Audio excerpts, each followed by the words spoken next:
This event, I think, has been a good opportunity to engage with a number of people who will have heard about IPI, sufficiently interested to come, but won't know much about it.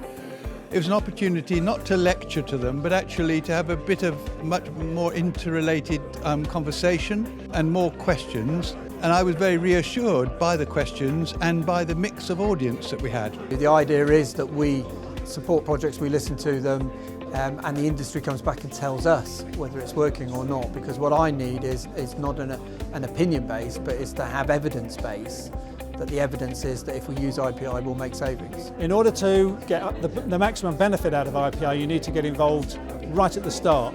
Yet for most people, right at the start is after they've got some design going and got a solution on the table. That's a little bit too late for IPI. So our challenge is to find people who understand that the earliest possible involvement is right at the front of when they've got a business case. The lawyers need to be involved early on because, as was mentioned in the talk, it's ultimately the lawyers that can sort of put a green light to something or put a red light to that. But actually, if we're involved earlier and we can understand what the risks are and the challenges on the projects, then we can actually come up with solutions rather than be negative towards the project. There was a very healthy debate about the liability of different partners in a construction project, and it underlined the unnecessary waste of money there is because of the position that all the different parties are put into, where it's in their interest to fight any allegations made against them, and it becomes very confrontational. It's something which needs to be mended, and IPI seems to be a very real way of doing it. It's clear from the discussions that I've had with people after the talk today how people are looking for appropriate solutions.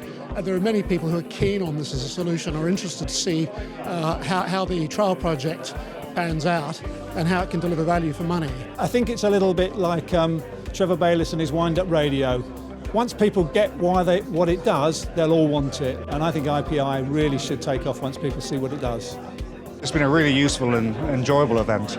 It's enabled the IPI team to go into some of the detail of how the process works. It's been a great audience. We've had some really interesting questions, some challenging questions. Our challenge now is to take this forward into the real world and make it work. I'm confident that we can.